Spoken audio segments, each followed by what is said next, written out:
Welcome to Made for More podcast, where faith and personal growth converge. I'm Julia, and I'm honored to guide you on a journey of empowerment and transformation alongside our occasional co-host, Omar.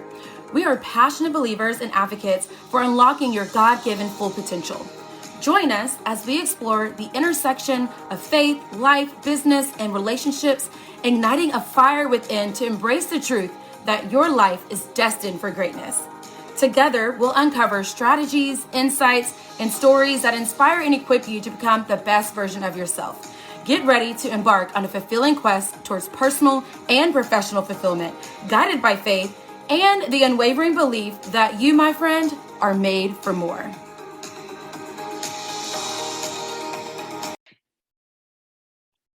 Hello, everybody. We are back to another episode with another episode of Julia Keeps It Real. And I have with me Meagan Desart, who is literally, Meagan, I didn't know you, 5 years ago. I just recently kind of got connected with you, but I've been able to hear about your track history. And you are like a network marketer powerhouse. And so I'm so excited to have you here. We're going to get into it. But one thing I love about Meagan is her positivity and her resiliency. Even when things are difficult, that ain't gonna hold me back. And so I'm excited to have you here today, Meagan. If you will, say hi and tell us a little bit about yourself. Hello. Well, thank you so much for having me on. I'm honored and grateful to be on here. You are amazing. You're such an inspiration. And I love everything that you do. So a little bit about me. I'm a mom. I live in a small little beach town in Oregon. I have 3 kids. One is already grown out of the house. And then I have 2. I have a 15-year-old and an 8-year-old. And I've been in network marketing for 7.5 years. But previous to that, was a psychiatrist, basically. I did psychiatric evaluations. I have a master's degree in psychology, and worked my way up kind of the government corporate ladder doing that. I was the mom who missed everything. My boys did never see me. I literally was leaving my house at 6 a.m. They got themselves ready for school. I got home at 7 at night, to do the bath, the homework, the bed. And I was always working, I was always trying to go up the corporate ladder, and I sold my life basically for time, I didn't have any time. I was making great money, but I literally had no life. And I got pregnant with my 3rd and final baby. My only little girl, found out I was having a girl, and I was sitting on maternity leave, and I felt like I got a gut punch. Yeah. It was okay, you're going to go back to work from maternity leave to your 14, 16-hour days at the government. Daycare is going to raise her. You're going to miss, her first crawl, her first walk, all of that. Yeah. And I call it my moment of waking up to what really matters. I'm what does it matter if I'm making great money, but my kids never see me? I'm not present in their life. And I looked at my husband. I'm there's got to be something else I can do. Do people make money from home? And he laughed at me. He was if you can find something that's gonna, because I was making 6 figures in my career, he's if you can find something that's going to match your income now from home, more power to you, sister. And he was literally laughing about it. Yeah. And I was okay. And had no idea that there was this thing called network marketing. I was oblivious to it. I was taught, you go to school, you go to college, you get a good job, and you work there until you die, basically. Yeah. And so I was doing a Beachbody program, this at-home fitness program called Insanity, right? Because I was trying to lose the baby weight, had no clue it was a network marketing company. I just purchased it online. And so I'm doing the program, and I started posting about my workouts just as for my own accountability. Yeah. It had nothing to do with anyone else, rather than just posting my workouts to basically show up for myself. Yep. And someone reached out to me and was hey, we have this group. We're all doing this program together.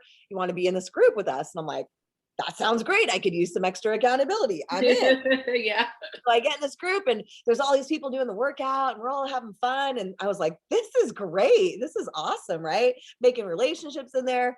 And then a week and a half later, the same girl that asked me to be in the group reaches out to me, and she's hey, did you know you can actually make money doing what you're already doing? And I'm wait, what? What?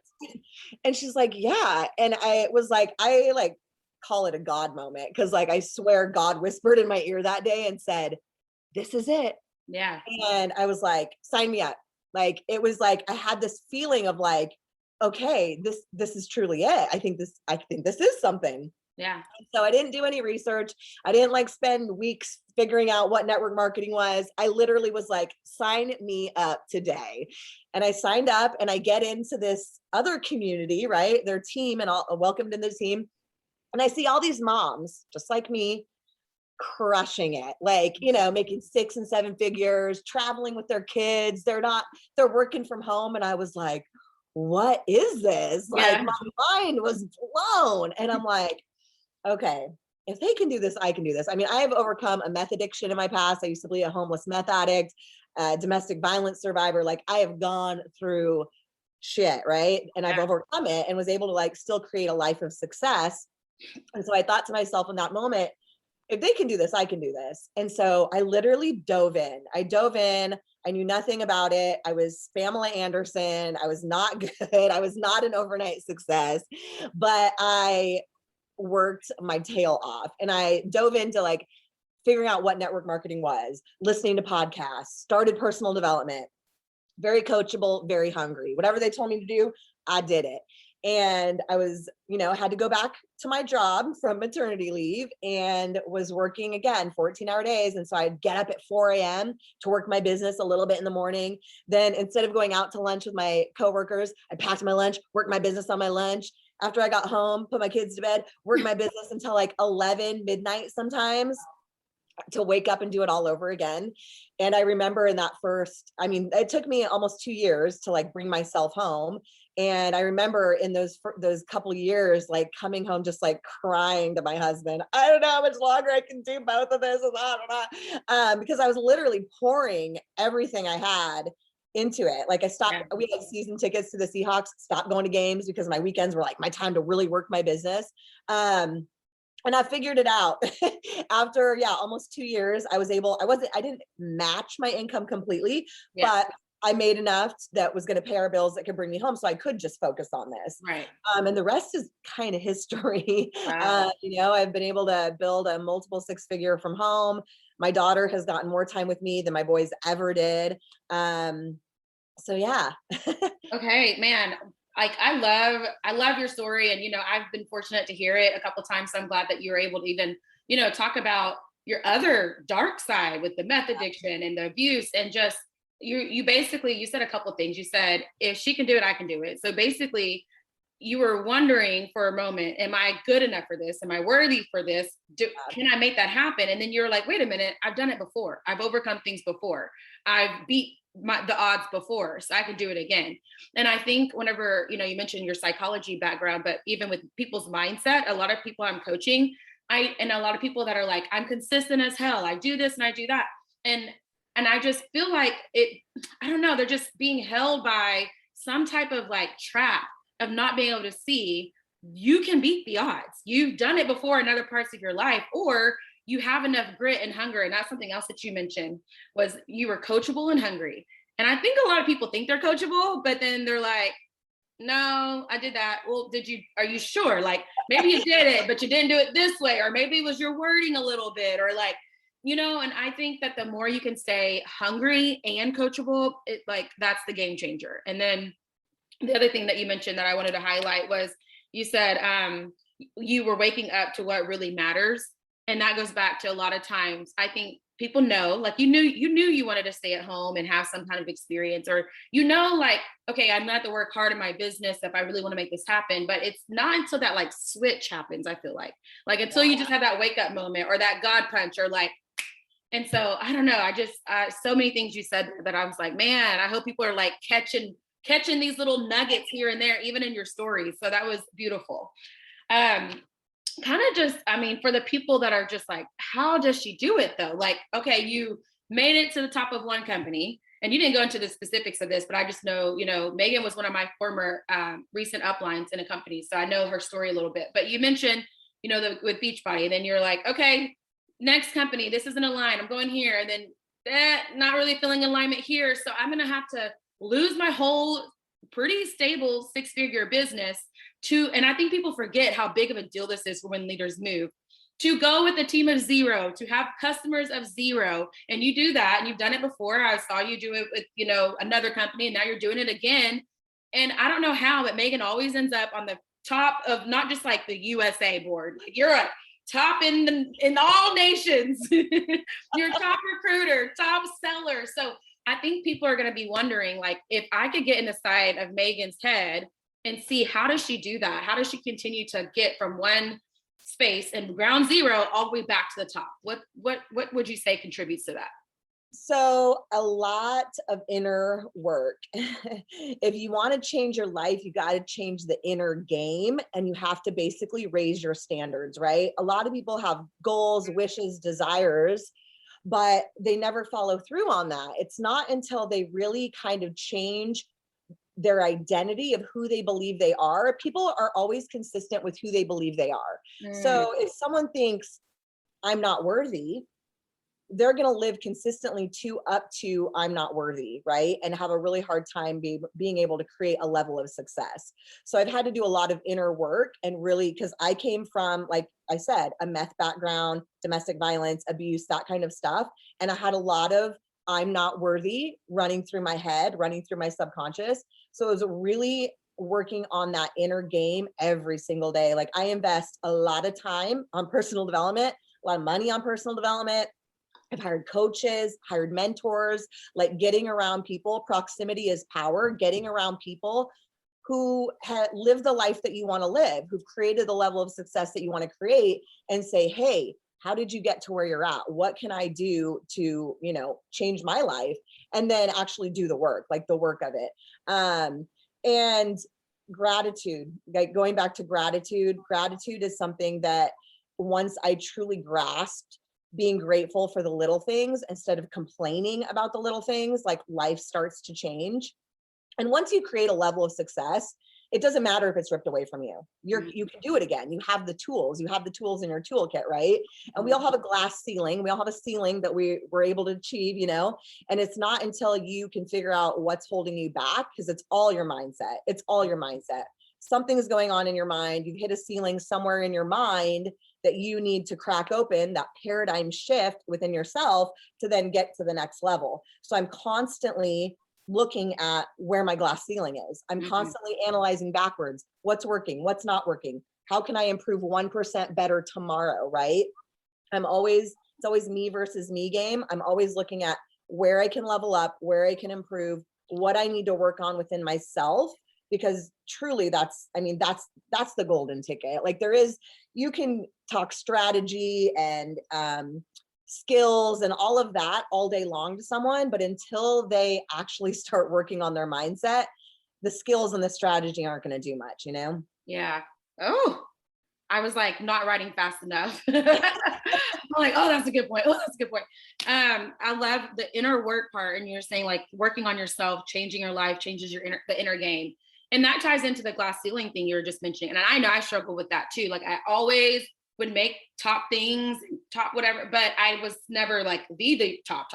And I'm like, okay, or income, like, okay, this income, some people would dream of having a 1K, 2K volume as far as commission, but like, I'm ready to break to 10K a month, And so I love the fact that you're saying, analyze that, assess that, figure out what your glass ceiling is, where do you get stuck? So that way you can actually break through that. And that's so important. I also love that you mentioned, and I know this because we talked about it at the retreat in Florida. You mentioned hiring coaches and and I think people think backwards, like I can't invest more in my business. I'm trying to make money. So why would I spend money? But it's like, when you go in and you're like, I'm going to drop 100, I'm going to drop 1,000.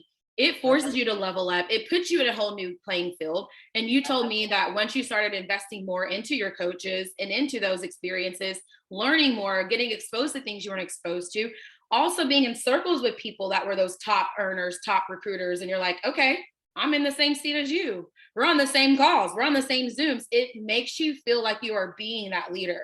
And it wasn't until I wanted to do all the free things, like all the free, give me all the free, but it's not until you do that investment of yourself, like you were talking about, that I feel like makes that breakthrough when it comes to that ceiling. And like you mentioned, proximity is power. I told a girl just recently, I was like, highest like upline know that you want this as bad as you want this, like that you're hungry for it. Because I felt like in business, if any of my girls would come to me and say, hey, the next time you need some people to do some training, check with me. The next time you want to like host something and organize something, come to me. And, I feel like I did that with you, Megan. I was like, hey, I'm over here. Like, if you need me, because when you start to put yourself in those positions and rooms with the other leaders, you start to level up yourself and you start to see yourself that way. And I just think that's so important whenever you mention proximity is power. I think so many women that are at that middle level, they are like too scared to go reach their higher upline who wants to work with the people that are running, but it's hard to find, right? Totally. So I'm just like, I don't know. I just felt like somebody needs to hear that. So somebody listening will be like, you know what? Today's the day. I'm going to go message my upline and let them know I'm here for it. So I love that part. And then the last thing I'll say before I ask you the next thing is, you mentioned consistency, or you're consistent with who they believe. People are consistent with who they believe they are. That was like a gold nugget for me. I think I'm gonna have to marinate on that myself a little bit more, because I was like, wow, it's so true. It goes back to who you think you are. That's what you are. So I love that. And you literally will show up. You will literally make a list of musts that will line up with who you think you are. So for example, someone wants to quit smoking and they're like, man, I'd really like to quit smoking, but I'm a smoker. I've always been a smoker.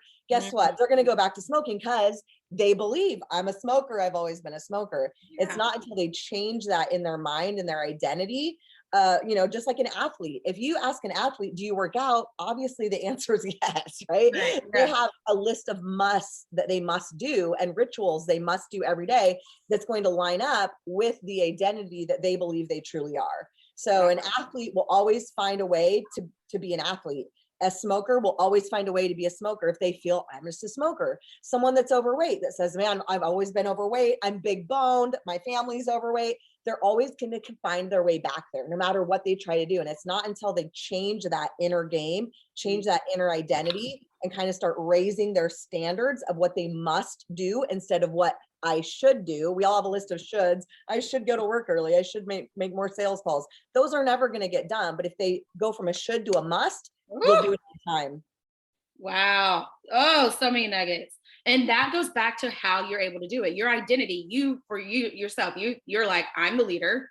I'm showing up as a leader. These are my must do. So every time, no matter if you have to do a company change, you have to start back from scratch. You're going to end up back to where you are because you've identified yourself as that. That's exactly brilliant. I love it.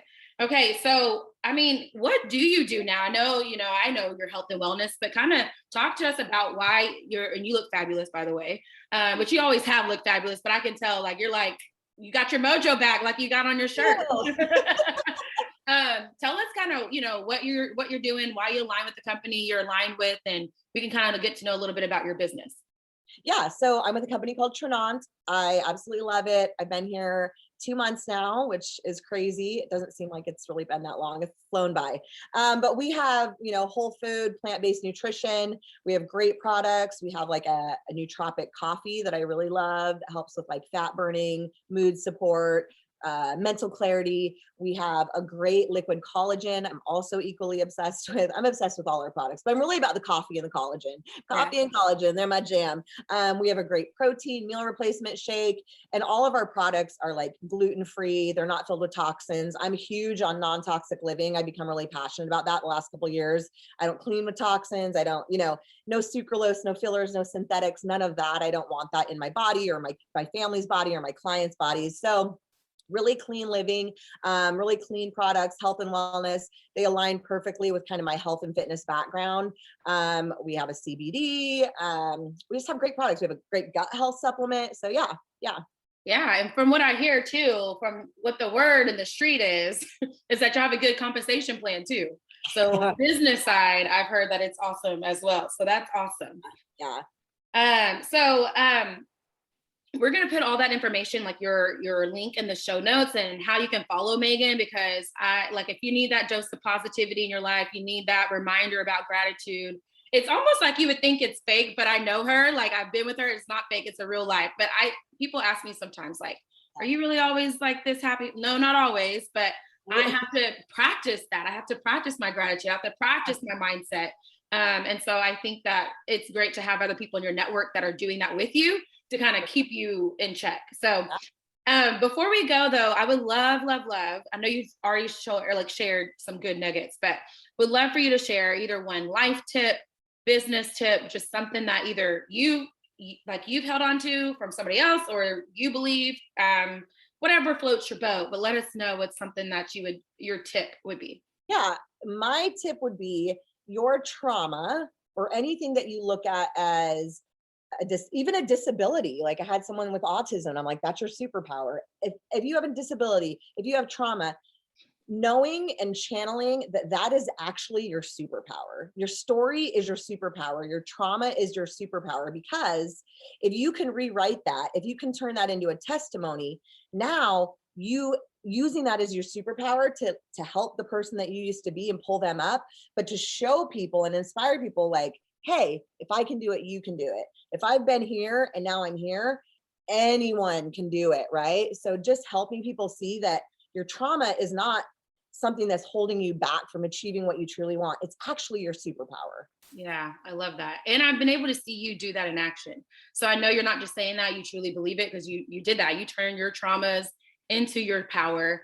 And I like think that's so cool that you've done that. And, whenever we're in Florida, I was like, I don't have as many deep traumas, but I do even think that like simple, it doesn't be trauma. It could be as simple as, okay, I have 5 kids and I don't have time. Well, having 5 kids is your superpower, mama, or like, I work full time and I'm trying to do my network marketing business. That's your superpower, that you can do both. So I am all for that. Thank you so much, Meagan, for your time and for sharing all your nuggets.